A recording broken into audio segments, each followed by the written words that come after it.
Shalom kasih Kristus, salam waktunya mengalami terobosan. Hari ini Tuhan telah memberikan kesempatan yang indah dalam hidup kita. Mari kita gunakan kesempatan ini sebaik mungkin dan jangan kita sia-siakan. Para pendengar renungan melekat dalam Tuhan, saya berharap dan berdoa agar kita semua dapat mengalahkan keadaan dengan menggunakan dan memanfaatkan waktu sehingga proses Tuhan dalam kehidupan kita merupakan suatu kesempatan saat Tuhan memproses kita dapat mengalami terobosan hidup. Untuk mengalaminya tentunya bukan lahir dengan sendirinya, melainkan dihasilkan dari suatu keputusan-keputusan baik dan benar kita ambil. Mari kita berdoa. Tuhan Yesus, terima kasih buat hari ini di mana Tuhan telah memberikan kesempatan dalam kehidupan kami untuk kami mendengarkan renungan kebenaran firman-Mu. Biarlah Engkau berbicara melalui renungan ini sehingga sungguh memberikan kekuatan di dalam iman percaya kami Tuhan. Roh Kudus, mampukan kami supaya kami dapat menjalaninya dengan baik. Terima kasih Tuhan Yesus, ini doa kami dalam nama Tuhan Yesus kami berdoa. Amin. Melekat dalam Tuhan bertema tangkaplah kesempatan. Firman Tuhan terdapat dalam 2 Raja-Raja pasal 2 ayat 1 sampai dengan 2. Demikian firman-Nya. Menjelang saatnya Tuhan hendak menaikkan Elia ke surga dalam angin badai, Elia dan Elisa sedang berjalan dari Gilgal. Berkatalah Elia kepada Elisa, "Baiklah tinggal di sini, sebab Tuhan menyuruh aku ke Betel." Tetapi Elisa menjawab, "Demi Tuhan yang hidup dan demi hidupmu sendiri, sesungguhnya aku tidak akan meninggalkan engkau." Lalu pergilah mereka ke Betel.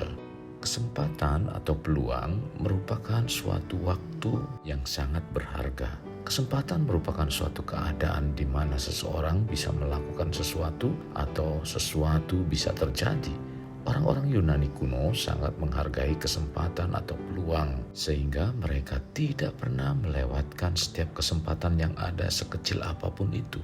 Bagi mereka, peluang yang baik tidak sering datang, sehingga ketika mereka melihat suatu peluang, mereka akan segera berusaha dengan sekuat tenaga untuk mengambil kesempatan itu. Sehubungan dengan mengambil kesempatan, salah satu kisah suksesi yang paling unik yang terdapat di Perjanjian Lama adalah kisah mengenai Elia yang digantikan oleh Elisa. Dalam kitab 2 Raja-Raja pasal 2 ayat 1 sampai dengan 18 diceritakan mengenai terangkatnya Elia ke surga hidup-hidup dalam angin badai. Saat itu Elia tidak sendirian namun bersama-sama dengan muridnya, yakni Elia. Dan kabar akan terangkatnya Elia ke surga juga diketahui bukan hanya Elisa, tapi oleh nabi-nabi lainnya. Yang menarik dalam kisah ini adalah di mana Nabi Elia menyuruh Elisa untuk tinggal diam dan tidak mengikutinya sebanyak 2 kali. Pertama, ketika mereka berjalan dari Gilgal ke Betel, Elia menyuruh Elisa tinggal di Betel, namun Elisa tidak meninggalkan Elia. Kemudian yang kedua adalah setelah dari Betel, mereka berdua berjalan ke Yeriko.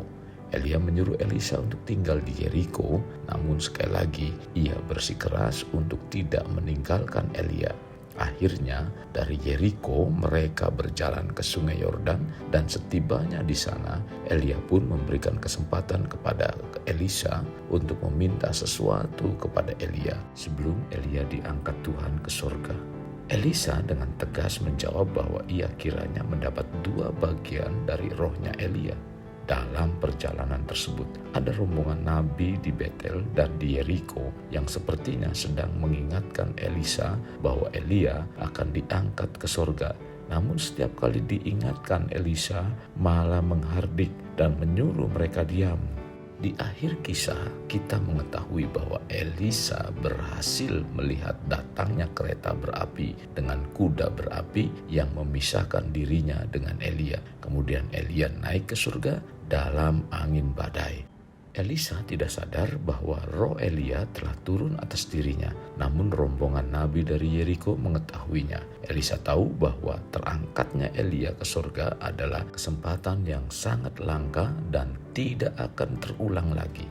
Ia pun sadar bahwa Elia adalah seorang nabi yang dipakai Tuhan secara luar biasa. Oleh sebab itu, ia tidak mau melewatkannya dengan hanya menonton saja dari kejauhan seperti rombongan nabi dari Yeriko. Meskipun Elia menyuruhnya untuk tinggal di Betel lalu di Yeriko, namun Elisa tetap bersikeras untuk tidak meninggalkan Elia. Demikian pula ketika rombongan nabi dari Betel dan Yeriko sepertinya sedang berusaha mengingatkannya, ia malah menyuruh mereka untuk diam.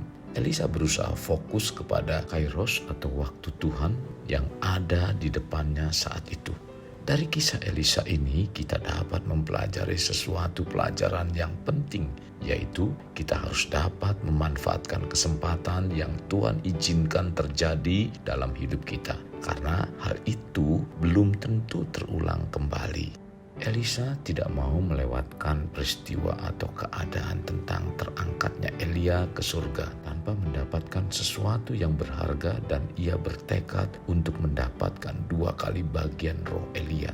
Dalam hidup ini tidak terlepas dari peristiwa demi peristiwa, dan dalam setiap peristiwa itu ada waktunya Tuhan yang hendak dinyatakan untuk kita. Waktu Tuhan yang hendak dinyatakan pada kita banyak kali terlewatkan karena kita lupa bahwa ada satu pribadi yang ingin campur tangan untuk menolong kita.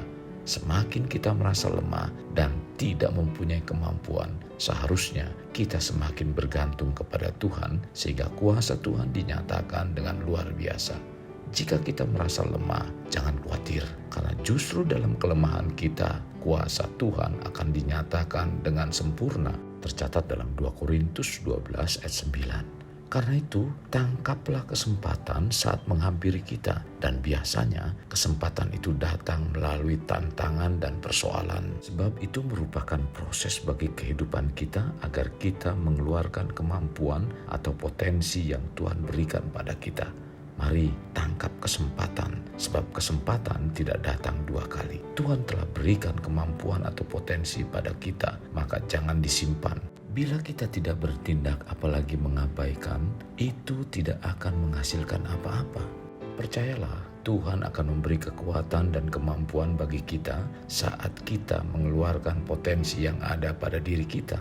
Kekasih, jika kita yang masih sering menolak saat diberi kesempatan, itu sama halnya menolak kemampuan yang Tuhan telah taruh pada kita. Marilah kita belajar dari seorang Elisa yang mengenali waktunya Tuhan sebagai suatu kesempatan yang Tuhan izinkan terjadi dalam hidupnya. Demikian juga hendaknya terjadi pada kita, entah dalam hal pertumbuhan rohani, hubungan, pekerjaan, atau pelayanan. Begitu kita mengetahuinya, bertindaklah sekarang atau tidak sama sekali. Sekalipun ada perkataan orang-orang di sekeliling yang berkomentar, tetaplah fokus dan jangan terganggu, dan tangkaplah kesempatan, dan hendaknya kita memanfaatkan kesempatan dengan sebaik mungkin, maka kita akan memperoleh hasil yang luar biasa. Kekasih Kristus, mari kita alami terobosan hidup. Untuk mengalaminya, mulailah dengan mengenal prinsip-prinsip kerajaan Allah serta menjadi warga kerajaan. Mari kita berdoa.